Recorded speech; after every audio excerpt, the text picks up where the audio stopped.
Hey folks, Rob here, and this is our third and final gun we picked up this week. And on the table today we have a Tisas. Now this is something that's at a really good price right now. So if you want to check this out on Buds, they have an excellent price on this right now on several of the different models. So anyway, we have our Tisas here. Comes in this is probably the nicest box I've gotten in a while. Feels like a really sturdy box. Has a nice folding handle on it. It is lockable, but inside is what we're here to see, not the box.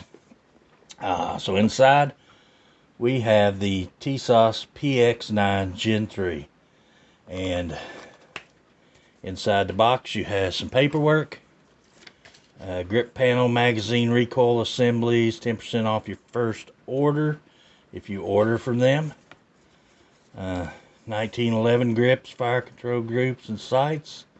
So they have the stuff for their 1911s for 10% off first order. Pretty good deal. So in the box you have a bore cleaning rod, a nylon bristle brush. Up here you have your flared mag well. Underneath here is your manual underneath the foam, and we'll pull that out, and there is your manual. Pretty thorough manual. They make this in several different flavors. They make it with RDR RMR cover ready for RMR. They make a threaded barrel ready for suppressors. Looks like they even make a model with a safety. So several different variations of this gun, but we're not really interested in the manual. I suggest you read your manual if you feel the need to, but that's not what we're here to look at. So what we have in the box is our gun,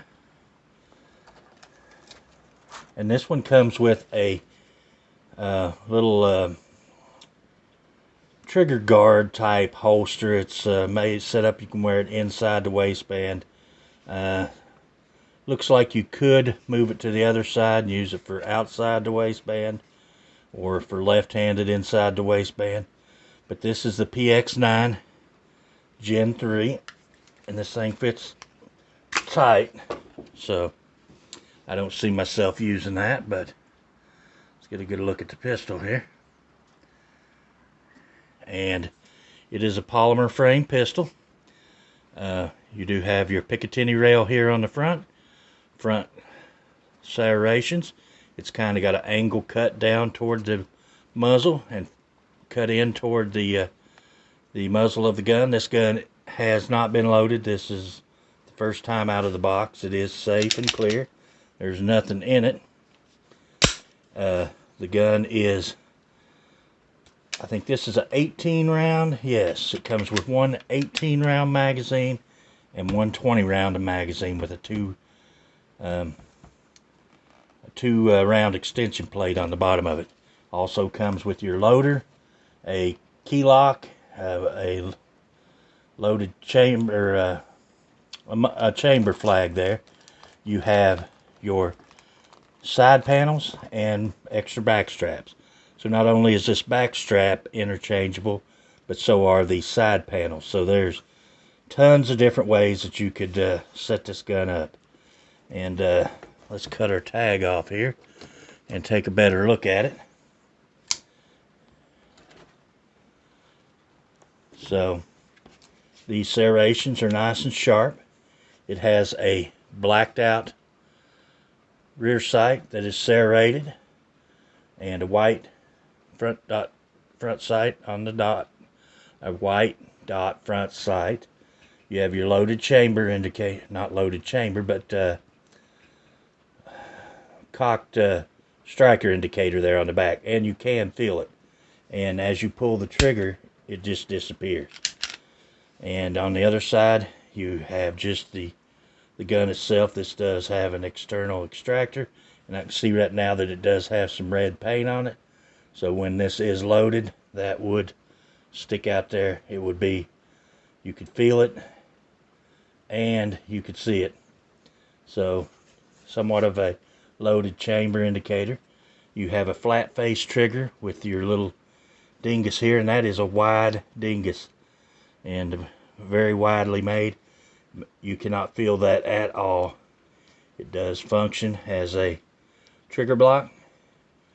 That is one of the nicest feeling dinguses on a gun.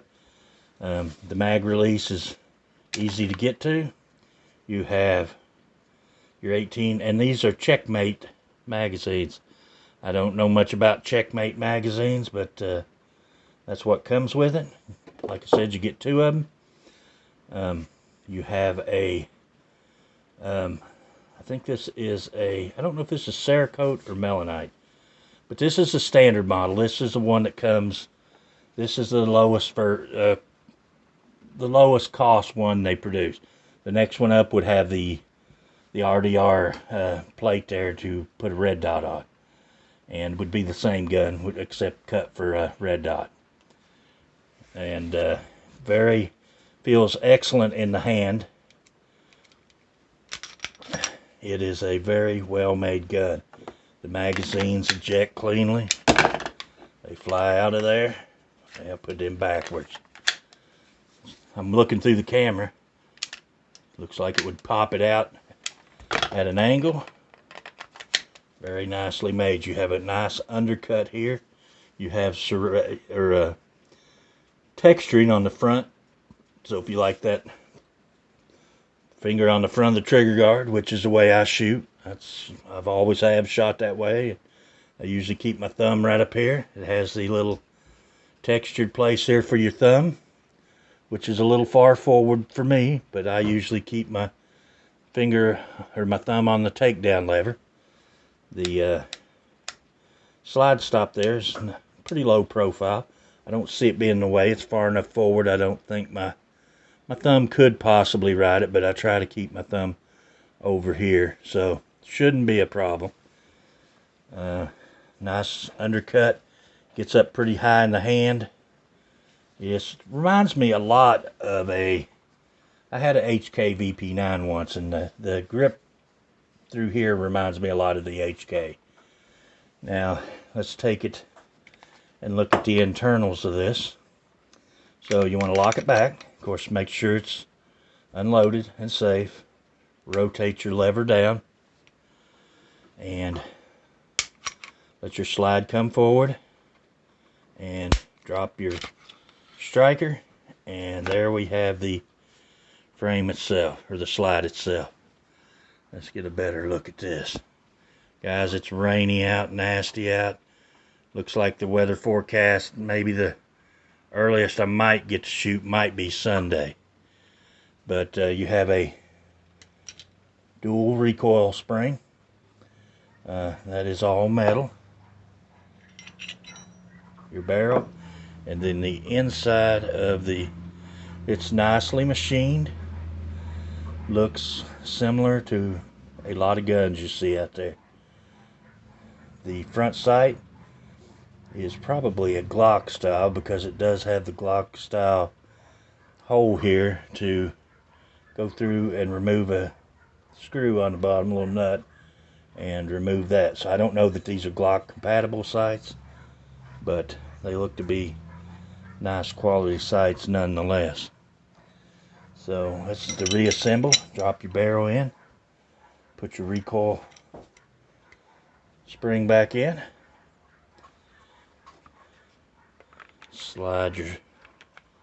slide back onto your rails, push it back, rotate your lever, function test, and you are good to go.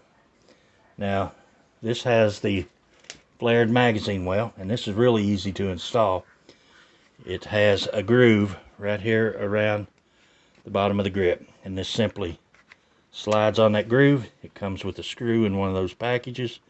You simply put your little screw in there, and you are set with your flared magazine. Don't think I like that.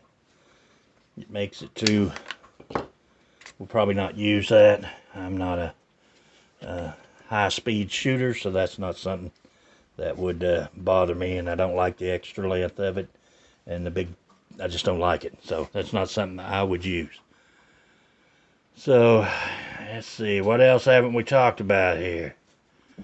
You know, this gun is really good value right now for the money.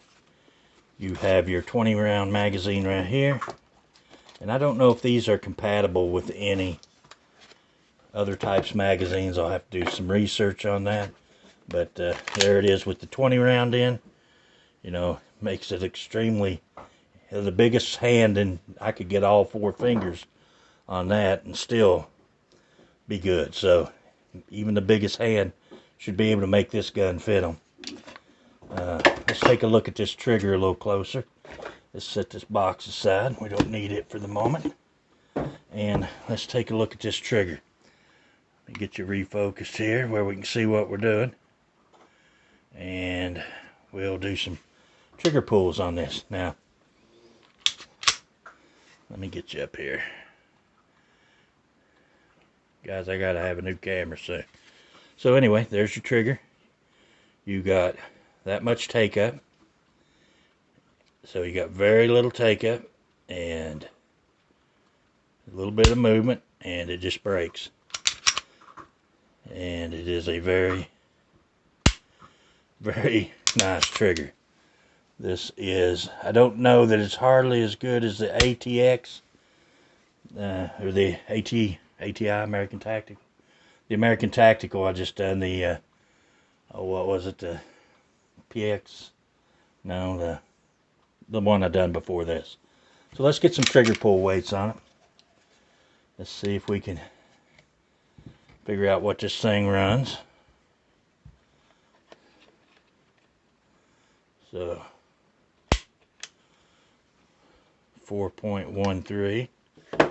I felt like it broke before I stopped.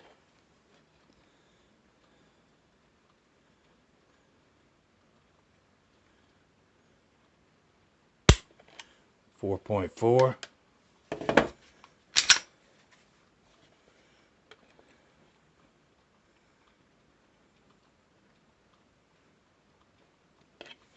I don't think I have the dingus pushed in. Let's delete that one.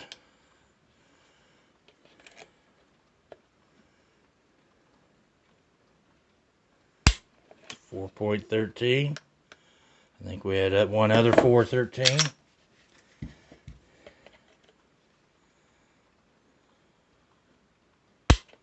.49.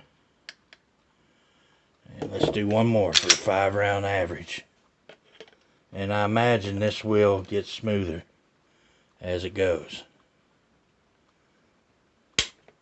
4.12, 4 pounds 12 ounces for an average of 4 pounds 10 ounces. That's a pretty nice trigger pull. So about a little over 4.5 pound trigger pull on this. Really nice. Brakes. There's your reset. Right there. It's audible. You can feel it. Got a little bit of take up, and it just breaks again. Very little movement on the way back. I don't know if you... Very little.